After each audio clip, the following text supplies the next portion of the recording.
Youssoufi. Le PS marocain est arrivé en tête aux législatives de novembre.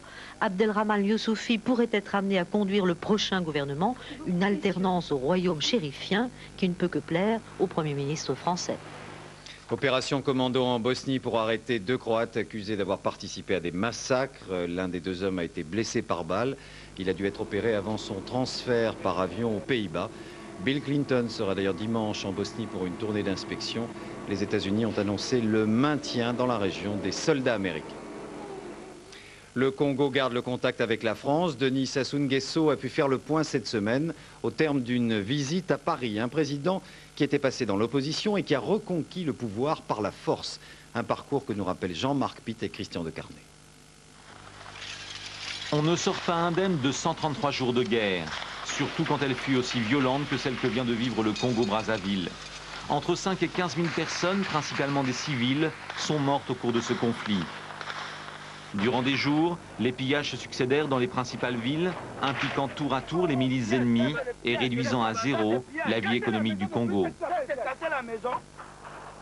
Au terme de cette aventure, le président Pascal Lissouba, élu démocratiquement en 92, fut chassé du pouvoir.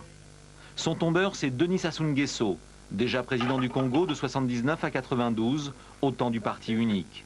Au centre de ce conflit, arbitre ou partisan, la société pétrolière française Elf. Elle est présente au Congo depuis 68 et réalise 70% de la production pétrolière du pays. Aujourd'hui, Pascal Lissouba, le président déchu, l'accuse de l'avoir renversé.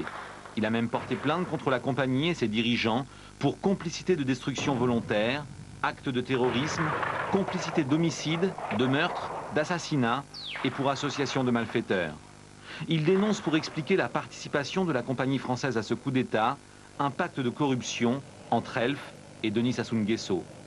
Après le Rwanda et l'ex-Zaïre, la guerre au Congo fut peut-être un des épisodes de la lutte d'influence que se livrent en Afrique, par factions interposées, les États-Unis et la France. À Brazzaville, l'armée française n'est intervenue que pour permettre l'évacuation des ressortissants étrangers. Cette politique de non-engagement fut interprétée par Pascal Lissouba comme un lâchage et un soutien tacite à son adversaire. La très rapide reconnaissance de la victoire de Denis Sassou Nguesso par la France a semblé lui donner raison. Et ce soir, Denis Sassou Nguesso s'explique sur ses liens avec le gouvernement français et la société Elf. Il a accordé une interview à Jean-Marc Pitt et Victor Arish. Le gouvernement français a envoyé des troupes à Brazzaville. Et ces troupes ont contribué au rapatriement des Français et des autres expatriés et se sont retirées de Brazzaville. Je ne crois pas qu'elles aient apporté un soutien à l'un des protagonistes. Nous lançons le défi à quiconque dirait que nous avons eu de contact avec les autorités d'Elf-Aquitaine au cours de ces 5 dernières années, même téléphoniques. Alors nous ne nous mêlons pas de ces débats qui ne nous intéressent pas. Nous avons travaillé plus de 12 ans avec Elf-Aquitaine, de 79 à 92. Et je crois qu'au cours de cette période, on a connu le grand développement pétrolier au Congo. Donc ce sont des partenaires habituels et nous continuons de discuter. Pour l'heure, on fait un peu l'état des lieux. Et je les ai reçus à Brazzaville, je les ai reçus ici à Paris et il n'y a rien d'extraordinaire. Les marchés financiers, stabilité à Paris, mais recul en revanche à New York. Notre coup d'œil sur les derniers indices.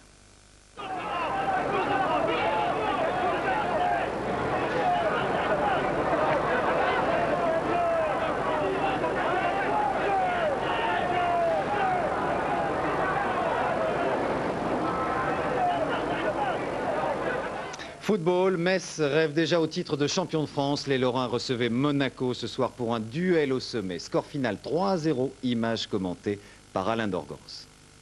Ce choc au sommet a tenu ses promesses. Sur une pelouse détrempée, Messin et Monégasque ont rivalisé d'adresse, comme en témoigne cette tête de Rodriguez captée en 2 temps par Barthez. Mis en confiance, les Messins poursuivent leur emprise. Une tête de Lefebvre s'écrase sous la transversale. Philippe Gaillot en embuscade prolonge le ballon dans les buts de Monégasque. Ouverture du score qui traduit la domination messine. Réaction d'orgueil des champions de France qui ont bien failli égaliser, mais le défenseur messin Rigobert Song coupe la trajectoire alors que David Trezeguet était à l'affût. Super.